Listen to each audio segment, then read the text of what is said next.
Olá, tudo bem?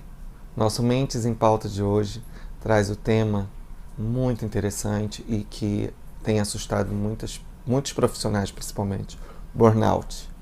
Síndrome de burnout. Pois é, a síndrome de burnout, dentro até do mente depressiva, eu coloquei dentro de depressões que a gente chama ocasionais, né, ligada a alguma coisa, que é a depressão do trabalhador.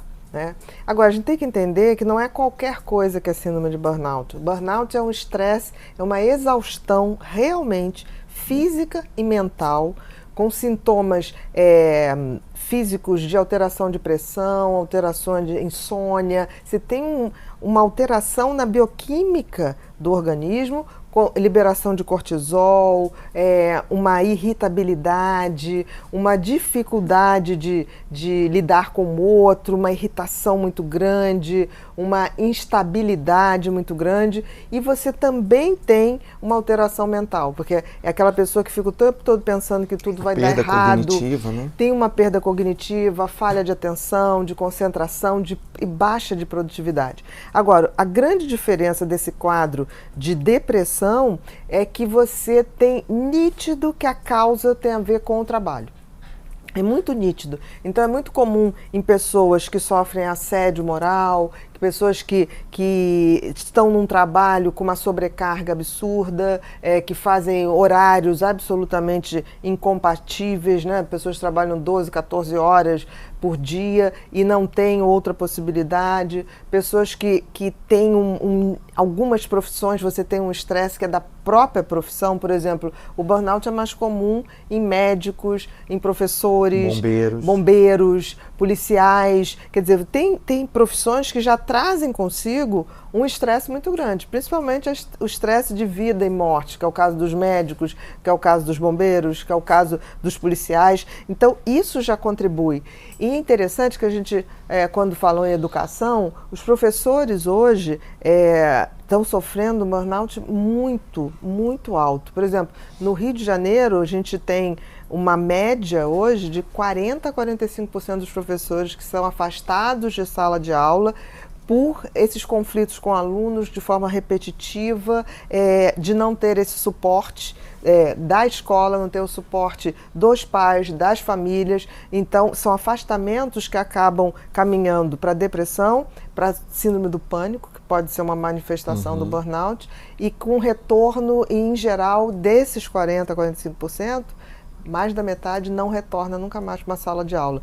Então, assim, é uma perda quase uma perda de geração. Né? É um buraco no mercado de trabalho que vai ficar muito ruim. Todo mundo sabe que eu já trabalhei com a educação direta, assim, trabalhei em escola.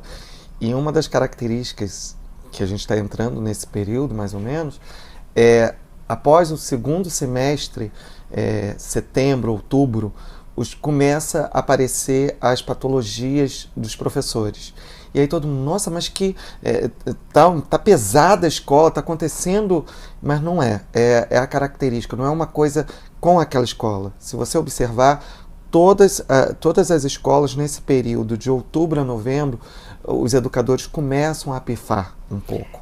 Mas aí não necessariamente burnout, porque o burnout ele tem que estar ligado, o fator desencadeante tem que ser isso. Eu acho que a vida de professor é uma vida muito atribulada. Em geral, os professores ganham pouco, têm que trabalhar em várias escolas, independente de terem bons relacionamentos. Tem que dar conta de tudo. Tem que dar conta de tudo, é um trabalho muito grande, tem que corrigir prova, tem que preparar a aula, é muita coisa que é feita, também trabalha fora de sala de aula, não é só dentro da sala de aula, que não é levado em consideração. Então, assim, o burnout, ele tem um apelo que, assim, além disso, o professor estaria sendo submetido a condições quase desumanas de trabalho, seja por conta da relação com os alunos, seja por conta de pais ou de colegas. Então, tem que ter uma engrenagem que você fale assim, não, isso realmente, ele chegou a esse ponto limite, a essa exaustão,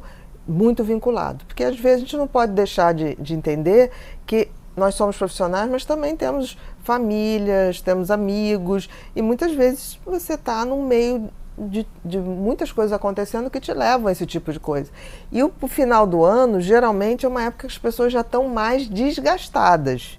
Né? É aquele momento que as pessoas vão ficando mais sobrecarregadas, mais irritadas. Você vê que dezembro é um mês horroroso.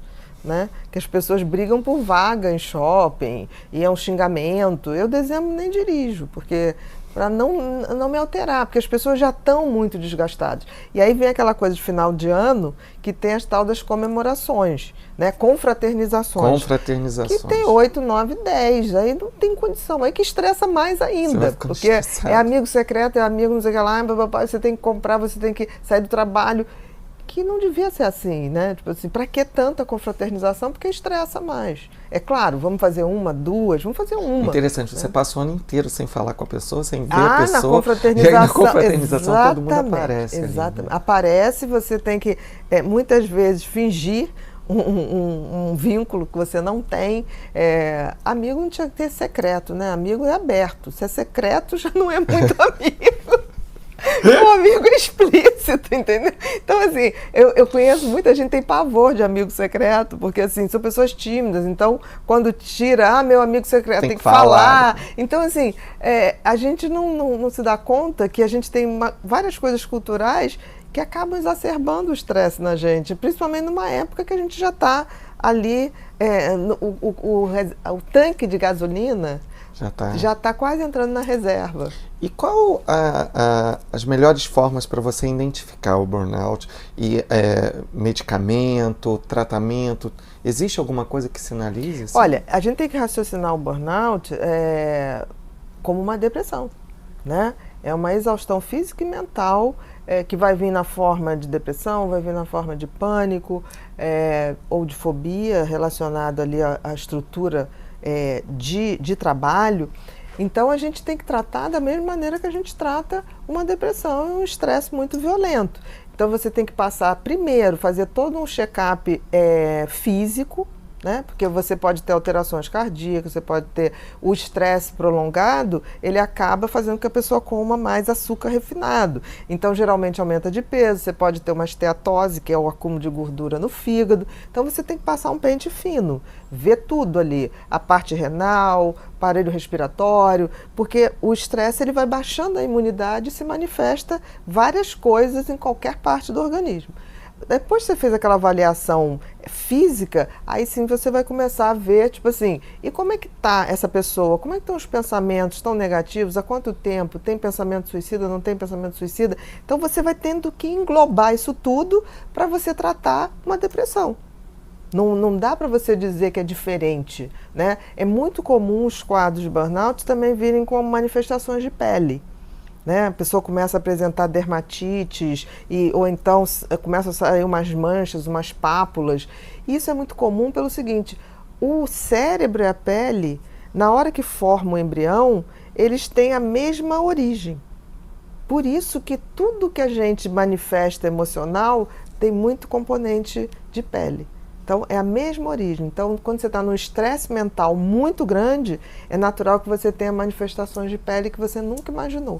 Coisas assim, que ficam vermelhas, daqui a pouco sai, volta, né? Tonturas, as pessoas quando estão no limite, elas começam a apresentar uma espécie de labirintite de fundo nervoso. Então, assim, é olhar para isso. A única diferença do burnout para um estresse que não está... que está relacionada a tudo, é que no caso do burnout, você vê nitidamente que todo o processo de adoecimento se fez a partir do trabalho, por condições desumanas de trabalho ou por condições profissionais. Por exemplo, os médicos hoje, como os professores, né, numa sala de aula, que estão expostos, estão indefesos a alunos, a rebeldias. Os médicos também, porque hoje não tem nada no pronto-socorro. Então, você tem que salvar. Um paciente chega e não tem remédio, não tem centro cirúrgico, não tem jeito, ele vai reagir com o médico, ele não vai parar e falar assim, me dá, como é que eu vou fazer? Eu vou lá no político que não liberou a verba? Não vai. Eu me lembro que quando na época do Brizola, aqui no Rio, o governador Brizola, teve uma greve Estamos muito até grande. com saudade, né? Não sei não, porque eu sofri muito na época do Brizola, Sim, porque teve mas uma greve o que eu de falo saúde. É que hoje eu acho que está melhor. Não, eu acho que está pior, porque assim, a coisa foi degringolando por uma falta de investimento em saúde, porque é dada a verba, mas é desviada a verba, entendeu? Para outras coisas. E eu me lembro que eu trabalhava no pronto-socorro, no Lourenço Jorge, na Barra, e toda hora chegava gente e a gente não tinha mais sutura, fio para fazer sutura. Não recebia mais. E a gente não podia fazer. Então chegavam aquelas pessoas com um corte aberto, sangrando. Eu falei, olha, você vai ter que ir para o Miguel Couto. As pessoas tinham ataques. Queria aí eu tentava bater, né? explicar. Queriam, eu entendo as pessoas. E aí eu tentava explicar. Teve um dia que eu não ia maltratar as pessoas, que elas não tinham culpa. Eu descobri o endereço do Brizola, na Avenida Atlântica, com um taxista. Eu falei, ele mora aqui. Não perguntei. Eu parei, olhei, anotei. Toda vez que chegava alguém, eu não tinha o que fazer, eu falava, a senhora vai lá, fala ele, se ele me mandar o material, eu faço agora. Depois soube que ele ficou com muita raiva de mim. Mas era o que eu podia fazer, porque eu não podia maltratar a pessoa que não estava sendo atendida. E acho que isso hoje está ocorrendo muito mais, eu imagino. Porque antes a gente tinha, dentro do hospital, você tinha um segurança. Eu nem sei se tem mais segurança no hospital. As pessoas entram, fazem o que querem, né? Então, assim, isso é burnout, né? Assim, você trabalhar em condições que você não pode produzir. Não, você é desumano. Como é que você pede a um médico para atender pessoas se você não tem medicação, se você não tem fio de sutura, se você não tem antisséptico, se você não tem álcool iodado? O que você faz? Apagar um incêndio onde não tem água, as torneiras, o extintor está... Exatamente. Como foram os pobres do bombeiro no incêndio, do Museu Imperial. Exatamente. Foi triste, é de chorar, entendeu? Uma coisa dessa. Então o burnout ele tem essa ligação muito estreita, muito clara das condições de trabalho subhumanas. Muito claras. Porque tem muita gente que chega no consultório, eu estou deprimida por causa do meu trabalho. Mas não é por causa do trabalho. Você vai ver relacionamentos afetivos problemáticos com seu parceiro que usa droga, parceiro alcoólatra, problemas de família, com mãe, com endividamento de filho, e aí quer botar a culpa só no trabalho. Não é assim. O burnout ele é muito direcionado. Você olha e você vê, esta pessoa está vivendo uma vida profissional incompatível com as necessidades básicas de quem quer fazer algo bacana na sua profissão. Mínimo. É verdade. Tá? Muito obrigado, Bia. Descubra sua personalidade com o teste Pensax. Faça o teste grátis e comece sua jornada de autoconhecimento.